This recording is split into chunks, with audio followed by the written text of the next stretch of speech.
It starts with a vibration, a tiny sound that everyone else ignores. But for you it's different. Your chest tightens, your thumb hovers above the screen, heart racing like you've been caught doing something wrong. You stare at the name flashing before it fades. You tell yourself, I'll call them back later, but you won't. You'll text instead. You'll apologize. You'll overthink the tone, and you'll wonder why something as simple as a phone call can feel like an emotional storm.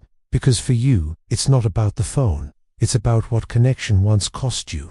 People think avoiding calls is about being antisocial, about laziness or fear of small talk, but it's not that simple, is it? You're not afraid of conversation, you're afraid of intrusion. You're afraid of being caught off guard, of not having enough emotional space to respond the right way. For some, a ringing phone feels like a doorbell to their peace, demanding they open up when they'd rather stay hidden.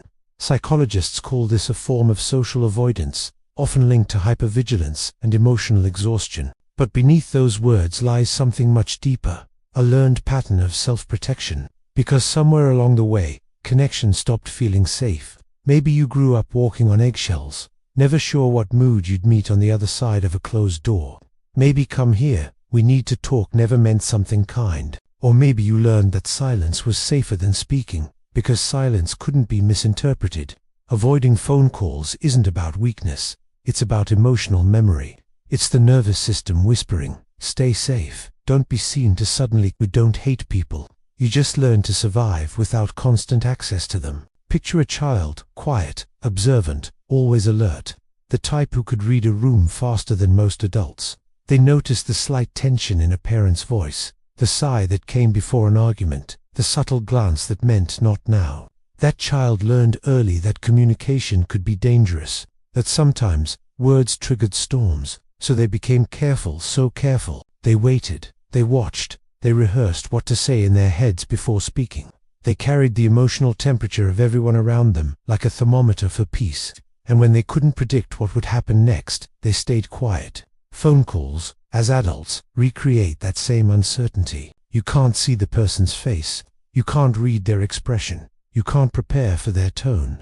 It's spontaneous, and spontaneity was never safe. For some, every ring echoes childhood moments when they were summoned into tension. Come here, we need to talk. Why didn't you answer me? The child inside learned to brace for disappointment, for judgment, for guilt. And now, even years later, the body still reacts the same way. What seems like a small act of avoidance is actually a deep form of body memory, a nervous system trained to associate sudden communication with danger.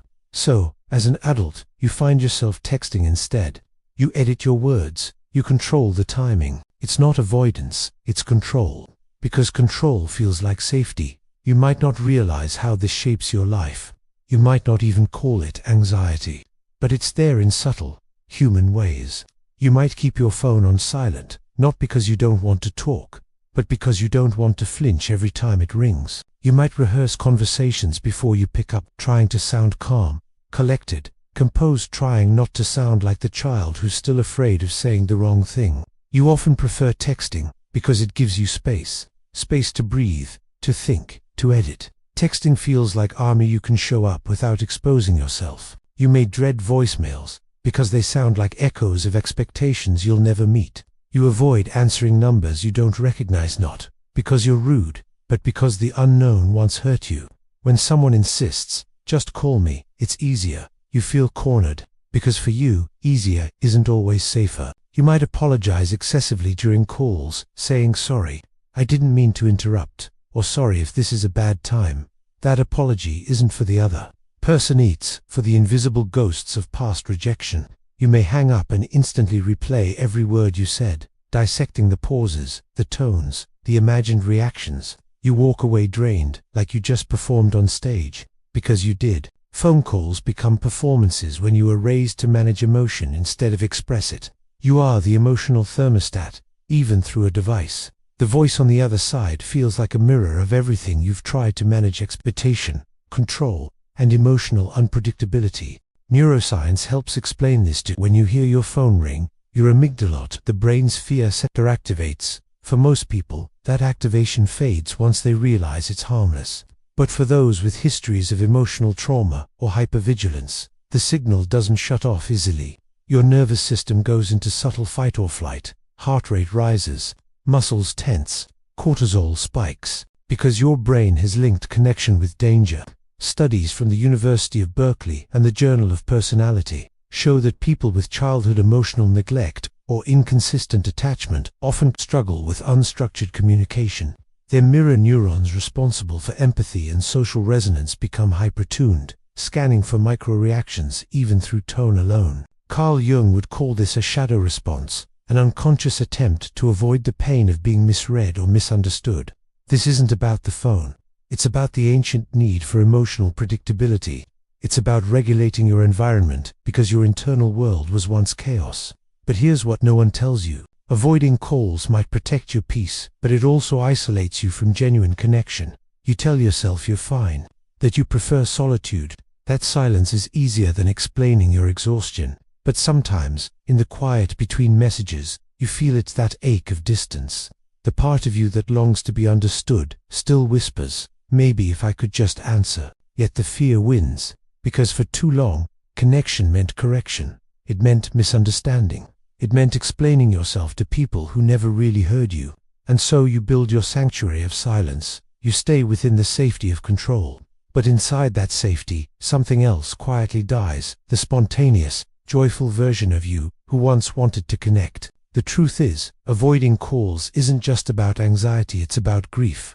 Grief for the times you reached out and were met with anger. Grief for the child who wanted to be heard, not fixed. Grief for the innocence lost to emotional responsibility that wasn't yours to carry. You've built strength in silence, but silence was never meant to be a home. It was meant to be a shelter until you felt safe to speak again. So, how do you begin to change this? Gently. Very gently. First, recognize that your nervous system isn't betraying you, it's protecting you. That tension you feel when your phone rings, it's your body saying, I remember what happened last time. Second, practice micro-exposure. Start with what feels manageable. A voice message, a short call with someone safe. Gradually, your body will learn that not every ring brings pain.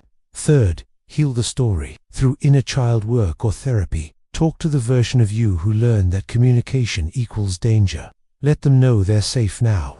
You're safe now. And finally, don't force yourself to become normal. Healing doesn't mean answering every call. It means choosing from a place of safety, not fear.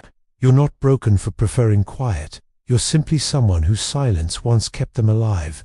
So, the next time your phone rings and your chest tightens, pause, breathe. You don't have to answer right away. But you also don't have to hide forever. Because healing isn't about becoming someone new, it's about remembering who you were before fear taught you silence. You were never bad at communication. You were just trying to protect the little one who learned that being unreachable was the safest way to stay whole. And maybe, one day, you'll pick up the phone not because you have to, but because you finally feel safe enough to want to.